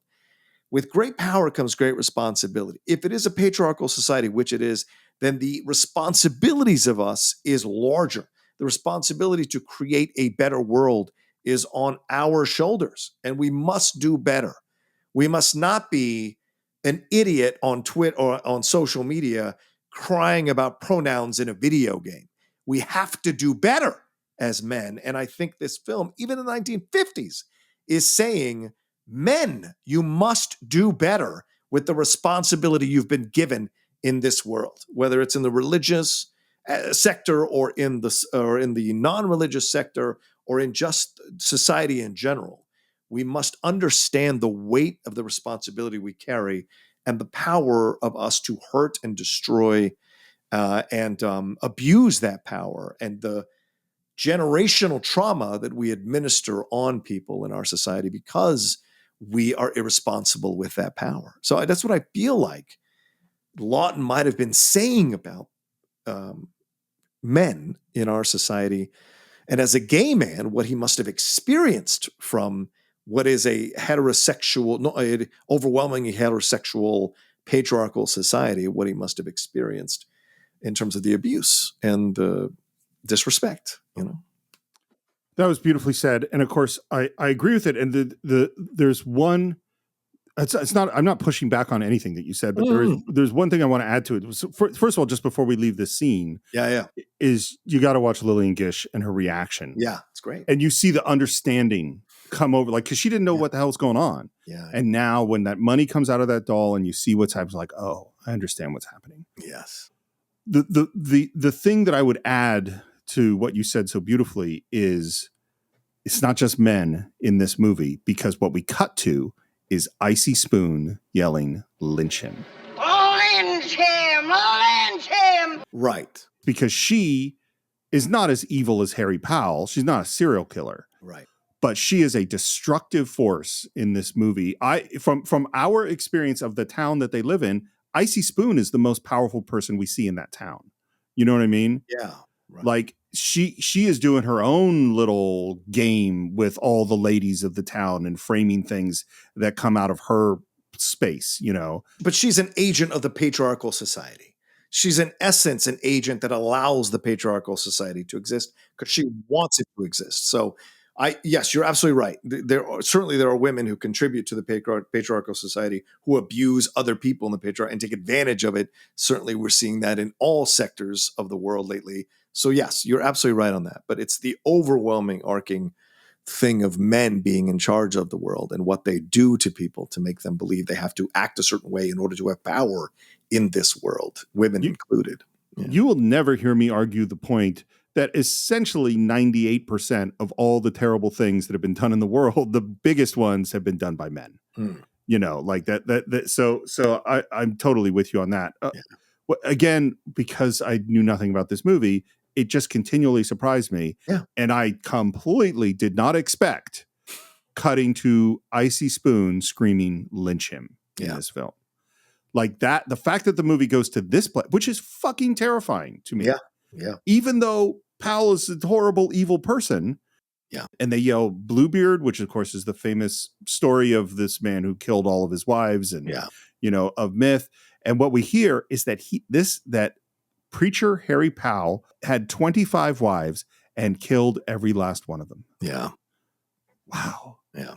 And then again, this moment is so great, which is that we have a single of John sitting on the witness stand. And obviously the prosecuting attorney is saying, will you identify the prisoner? And I love the way it's framed because we don't see the attorney. We just see John and we see his arm pointed across John's face. Yeah. And John looks at the finger pointing, but he will not turn and look at Powell. Yeah. And they finally let him go. He does not testify against Powell because he can't. It's reliving the trauma. And Miss Cooper takes them out. They end up at a restaurant, but we hear the mob that is forming, the lynch mob. Yeah. And she basically goes, let's get the hell out of here. Get your coats. They start to leave. And then Icy sees the kids. Damn poor little lambs. Them is the ones who sinned against my friend. And I'm just like, yeah, you sinned against them too. Right. And that's what Icy symbolizes in a way. It's society who supported, defended, uplifted, excused, and promoted this charlatan. And once the charlatan is found out for the rest of the world to see, then instead of accepting that they were wrong in their decision making, they play victim about it, and they want to destroy the thing that symbolizes their error in judgment, right? And so that's what Icy symbolizes for a lot of people. When they, buy into a charlatan, they want to kill it and destroy it so that the constant reminder of their flaws as a human being or their decision making, the things that make them question who they are as a person, they have to destroy it so that they don't have to look at it all the time and can retain some level of their power that they had before. Yep. Well, and the thing is like Icy cannot see and will not allow herself to see how she has collaborated with yes. Her complicity in the situation, 100%. Well, and this is one of the big lessons of the movie, which is most of us, fortunately, are not Harry Powell. Most of us are not actually serial killers, but all of us have the ability to be complicit with evil. Yes. Yes. And so the big thing is you need to make sure you're not being Icy Spoon. I don't need to worry that I'm not being Harry Powell because I don't do those things, but I do need to worry that I'm not being Icy Spoon. Yes. And now we have these two things happening at once, which is we have the mob with axes and weapons and torches looking like a big lynch mob heading to Harry Powell to kill him. And we have Miss Cooper and the kids trying to get away. Yeah. Because Miss Cooper is a good person. Yeah. She doesn't want to lynch Harry Powell despite how horrible he is. And there's a great shot where they cross right in front of the mob, and the mob is coming towards us with Walt and Icy in the lead. And then they find Ruby because she had gone missing, and Ruby says, I love him. You think he's like them others. You were so mad you shot him. That is, I'm going to stand by my statement that Ruby is not terribly smart, and that she still can't see what the reality of what happened was. Yeah, but again, because like you say, she's not that smart, but also because, she has seen power administered in her entire life by men. So for her is the fear of losing that power or losing that construct, what that does for her, and it's a lot of underdeveloped emotional intelligence. Yeah, for sure. I really do hope Miss Cooper succeeds in turning Ruby into a strong, independent woman, like she says she's going to. Yeah. And then, it's way back in the beginning of the movie, and I had forgotten this character entirely, but we meet Bob, who was the executioner. Yes. As the cops are taking Powell out of the back of the jail, away from the mob. We're saving this bird up for you. This time it'll be a privilege. And then you have what I would say is like a very formal shot of Miss Cooper leading the children away. And it's like out of a storybook. It's like the mother duck leading her ducklings, you know? Yeah. That's what it looks like. And the music is happy at this point because they've escaped both Powell and the mob. Yeah. And then it's wintertime and it's snowing, and the kids come down and ask Miss Cooper, Can we give you Christmas presents now? Shoot, you don't mean to say you got me a present. Shoot now. and they start coming up, and apparently everyone's made her potholders. We cut to John, who is watching this, and it's very clear. I didn't know I was supposed to get Miss Cooper a present. Yeah. And again, it's when you set up symbols and then you deliver on them, it's always going to get me. It's always going to move me. Yeah. And he walks to the other room, to the bowl of apples, and he pulls out an apple and he wraps it in a doily as best he can with things from the Christmas tree to make it look pretty. And he comes back and presents it. And she says, That's the richest gift a body could have. and I'm not going to lie, I was sobbing at this point. Yeah. It really moved me because he came to the safe place. Yep. And she appreciated him in the right way that he needed. And then as she's alone with her cooking, she says, You'd think the world would be ashamed to name such a day as Christmas for one of them and then go on in the same old way. Right. And as we said at the beginning in our first part, this was Charles Laughton's, shot at religion and how it abused him as a young man, as a young gay child, and how it abuses some children who are in the LGBTQ plus community and how it makes them feel. And I think that's a personal thing he put in there to end the film like that. And we can go to, this is after World War II. This is after the Great Depression where kids were starving. This is after, 2,000 years since the first Christmas of horrible things happening to children over and over again. And it's so fun. I know people have responded sometimes that it seems strange when I say what a fan of Jesus I am as an atheist and but philosophically, I truly am. And this sentiment that she's expressing about, and it's also would be one of my criticisms and why I'm an atheist is exactly what she's saying. Like, okay, you said all this stuff. Yeah. And then this is how the world is. Like, that there's a real contradiction there. Yep. And she says, Lord, save little children. The wind blows and the rains are cold, yet they abide. Also, the dude abides. The dude abides always. And now the music that plays is actually the preacher's theme, but it's now played in a major key in a happier way. Yeah. John goes upstairs with kind of one last look at Miss Cooper, which to me feels like he's home. Yeah. And this is why I think in the context of the movie, John lives happily ever after, because that's what this is. That's what this story is trying to be. And now she's alone, and she says, as the camera pushes in on her, They abide and they endure. And that is the end of The Night of the Hunter. How do you feel at the end of this film? I'm happy for the ending of the movie, but I'm also trepidatious. Like I feel worry because I'm a natural worrier. I feel worry for John going forward in the future. If something should happen to Ms. Cooper that takes her out of his life earlier than she should be, so that he can achieve a strong level of adulthood with an understanding of the world that will help him not to carry on the generational male trauma that he got from his father and from Harry Powell, that he can symbolize something more. He can change the system in essence for men by being in a small way, by being a better man in the world. It's funny. I don't know what the first old story that hooked me was. You know what I mean? Because I loved classic mythology. I loved those kinds of stories. And I don't remember what the first one where I went on a real emotional journey to a final kind of release at the end. But I had that experience as an adult when we finally get back to the house and it's Christmas time watching this film. You know what I mean? Yeah. Where I felt safe.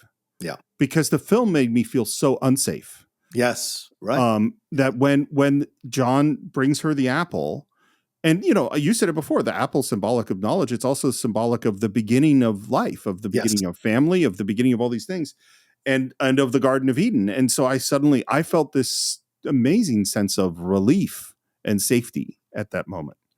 The movie is in post, and the editor, Robert Golden, screens the film for all the executives at United Artists, who described it as too arty. Of course. James Agee, who wrote the screenplay, or wrote the 293-page version of the screenplay, wrote a letter to the producers asking that Charles Laughton's name be added to the screenplay credit.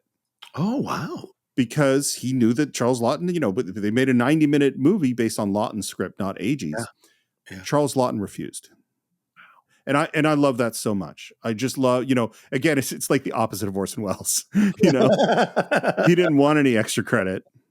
Well, the difference between insecurity and security, that's the difference. Yeah. The producer, Paul Gregory, wanted to do a roadshow with Charles Laughton to show the picture so that they would go from town to town and show it, because he had built all this huge following of Charles Laughton doing these readings and stuff town to town. So he's like, let's do that. Yeah. UA didn't want to do it. And they released it with another Robert Mitchum film that was coming out at the same time, which maybe you have seen. I never have, but it is with Frank Sinatra, and it is called Not as a Stranger. Have you ever seen this movie? No, I've never seen that one. I've never seen it. And so they released two Robert Mitchum films simultaneously, hoping that Robert Mitchum buzz will help Night of the Hunter. And the opposite happens. It totally gets lost. Nobody goes to see this. Not nobody. They didn't know how to promote it. Right. They didn't know what it was. And one of the things that people talk about is you think about religious movies of the 50s, and you have Ben-Hur and Quo Vadis and the Ten Commandments. And this is not that, No. But the other thing is that there are a lot of those people that don't like sexual or violent things, or things that are critical of religion. And so the Archdiocese denied the film distribution. The Legions of Decency came out against it. It was banned in a whole bunch of places. God help us from those people. Yeah. And so the movie bombed. It tanked. And Laughton was crushed. And this is why he never made another film. Yeah. Yeah. Yeah. Because it must have been something for him to have poured so much of his heart and soul as a gay man into this movie to kind of highlight the abuse that he had received growing up from the church, and to have the church yet again destroy him and abuse him and hurt him and take away his creativity, or try to drown his creativity. It must have traumatized him all over again. And so I'm sure he said, that's it. I'm not doing this ever. I'm never giving them the opportunity to hurt me again. And it's a shame. It's a shame, because this is one of the most incredibly well-directed films ever. And to once again have outside forces with their own nefarious instincts and agenda destroy creativity is always heartbreaking to see, because that's not the point of religion, and never has been the point of religion. So it just always seems crazy to me, like, we can't have anything negative said about religion, rather than like, there are people that use religion for wrong reasons, and we need to call them out loudly to protect ourselves. That should be the move. That should absolutely be the move for people in religion. But of course, they're always afraid of being exposed, because it could affect the finances, affect possibly saving people. For those who have the actual right approach to religion, they fear possibly that it'll lose its power, and then more people will be lost to sin. There are many reasons, unfortunately, why that happens. But I agree. You should be able to clean your own house before you try to start cleaning anyone else's. RCA liked Walter Schumann's score and Robert Mitchum's singing so much that they asked to do a soundtrack album with Charles Laughton narrating it in sort of an abridged version of the story.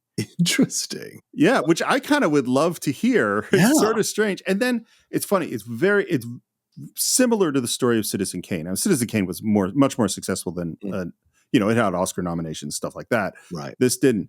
But it became a cult film on TV, and late at night, and shown in revival houses, and slowly, as as with the 60s, that wave of film criticism, people started to discover the film. In the 70s, there's starting to be articles written about it. In 1992, it went on the National Film Registry. And from that point forward, it really became a classic until, and I think you mentioned this in the first part, in 2008, Cachet de Cinéma, which is the famous French cinema magazine, named it as the second greatest film of all time after Citizen Kane. Yeah.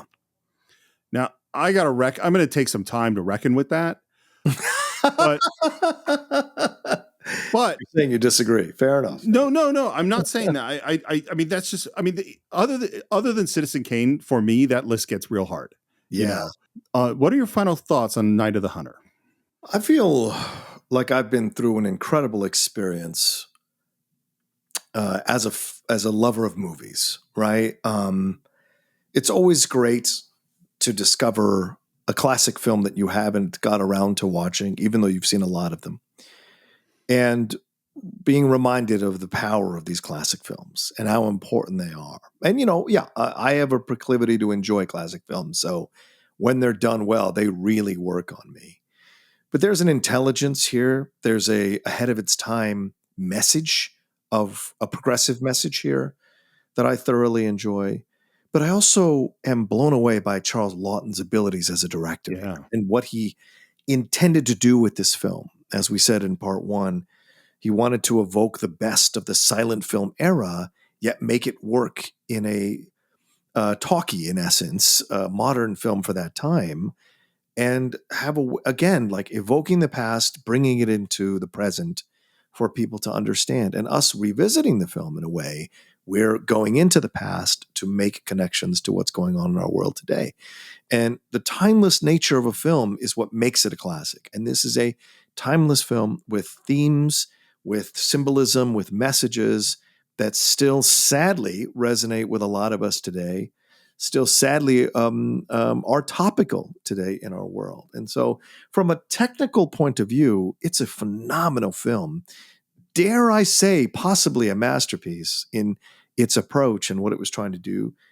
But from overall a reaction that it elicits in you, it is effective. It's so incredibly effective in what it puts you through and what it shows you. And maybe even for us as viewers, especially adult viewers, it triggers in us those fears we had as a child. It regresses us back to being a child in those moments where we felt fear from adults, where we felt fear around the corner at any moment, and the things we had to do in order to survive in our world and achieve adulthood, and maybe some of the lingering trauma we feel about that. So I think the film triggers all of that in me, and it's one of the best films from that time that I've ever seen, and I have to add it now into one of my greatest films ever made list. Yeah, I'm trying to summon my final thoughts, and it's hard. What I'll say is, like Citizen Kane, there is nothing like this movie. And I won't say that that's the only sign of greatness. There are other signs of what makes a great film, but it's part of it. It's part of the equation, is that I think if you put up an image from this film, there are no other movies that look like this film. There are no other movies that have this sort of fairy tale element and yet are absolutely terrifying. There are no other villains that, through singing a song repeatedly in the film, make you even more frightened. There are no other heroes like Miss Cooper, like she is full gangster. You know what I mean? Like she is a tough motherfucker who is this pure, and she would be very offended and probably wash my mouth out with soap for using that kind of language. Right. But she is a true hero, and she is a hero of love. We go back to those love and hate hands, and life keeps coming at her in all sorts of ways, puts all sorts of strains and trials and tribulations on her, and she responds to life with love, even though it is the misuse of love that has landed her in the position that she's in, which is taking care of all these kids that don't have parents to take care of them. I mean, it is, and again, this might be a movie that I would love to talk to you about 5 years from now, because it's, as we said, and this is all due to Kevin and Siobhan, who recommended this movie and joined our $1 Billion Smash Club to have us do this, that neither of us had seen it. You and I had seen Citizen Kane dozens of times before we talked about it, had years to contemplate it. We've only had a couple of weeks to think about this film. Right. And so I'm going to have to spend some time reckoning with it. And maybe then I'll get my final thoughts. And actually, what I really should say is what was with great films, you never have your final thoughts. Yeah, that's actually a really great point. And I want to add one last thing, if we could. Powell's story, he is foreshadowing the movie. Love looked like it was on the ropes, and then Love came back and knocked hate out by the end of the movie. TKO. Wow. As Radio Raheem said, TKO. Dude, well, and this is the disadvantage of doing the movie when you've only just seen it, right, a little bit. Because obviously that's what happens. It never occurred to me until you just said that. But yes, if you want to take some credit, it occurred to me during your final thoughts. So you triggered that in my mind. So there you go. Teamwork. There you go. Teamwork. Teamwork at the Cine-Files. Well, that is what we think of The Night of the Hunter. Of course, we'd love to hear your thoughts, whether this is your first time seeing the film or your 100th time seeing the film. We would love to hear your thoughts. You can visit us on our Facebook page. Just do a search for The Cine-Files. It's Cine_Files. On Twitter, it's or X, I guess. It's the Cine-Files podcast on Instagram. And of course, if you want to support the show, you can do so on patreon.com/thecine-files, where we do watch-alongs, we do Cine-Files shorts, we have meetings with our advisory board. We put out our schedule once a month so you can have advance notice of films. You can ask questions directly of us. And if you want to join our $1 billion box office smash club like Kevin and Siobhan did, you can do so and actually pick a movie for us to do in pretty short order, not necessarily instantly, but pretty quickly. And if you want to reach me, you can do it at SR Morris on Twitter, SR Morris1 on Instagram. John, how would people reach you? At The Roca Says on Twitter, Instagram, and TikTok, The Outlaw Nation on Twitch, my YouTube channel, youtube.com/John Roca Says, where we've just crossed 30,000 subscribers. So thanks to any of you who subscribe to the channel. And if you don't, head on over there and subscribe. I would appreciate it.